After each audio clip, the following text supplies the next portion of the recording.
Deeply disturbed and shaken, those are the words of Amir Hekmati, forced to survive in Iran's brutal Evin prison.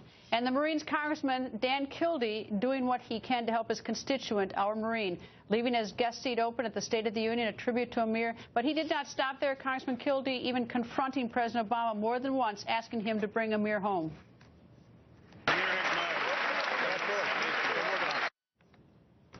And Congressman Dan Kildee is here. Good evening, sir. And I don't know if you heard the interview before, but I can tell you that your constituents, Amir's family, are, they're very grateful because you've really been doing everything you can to try to help bring him home.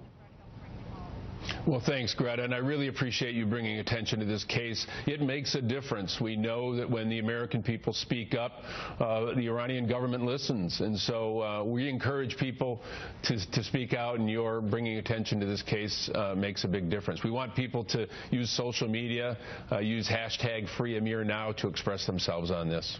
Congressman, we should bring every American home, but, it's particularly painful to all of us when it's a Marine or when it's a member of our military who has put his or her life on the line for us. I mean, this is a Marine that's sitting in one of the worst prisons in the world.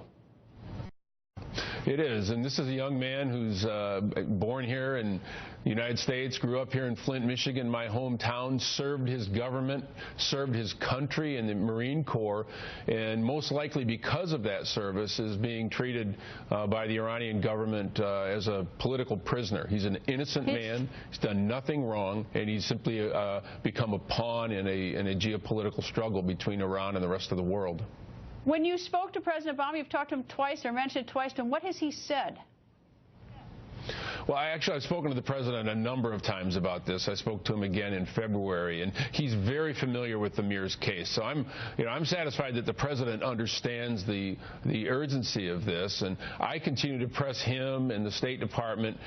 We don't want Amir's freedom to be a condition of this nuclear agreement, but on the other hand, I, as a member of Congress, many other of my colleagues, cannot accept an agreement with Iran on its face unless Iran releases the political prisoners, the Americans that it holds, and particularly Amir Hekmati. So I think it's right that we negotiate an agreement to limit their nuclear capabilities, but it's hard to take any agreement with them seriously if they continue to hold innocent people for political purposes.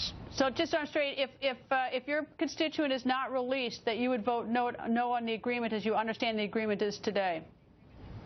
Well, it's hard to accept the agreement on its face without Amir being freed. I support the negotiation, and I actually, from what I've seen, support the elements of the agreement as they've been described to me. But I think Iran needs to understand that it's going to be very difficult for the Congress of the United States to take at face value an agreement that we think is the right step forward if they continue to hold prisoners. And so we're sending a very strong message to the Iranian government. So it's not a bright line. And I wouldn't want to create as a precondition to concessions at the negotiating table over nuclear capabilities, freedom for a man who's innocent. He should be freed no matter what.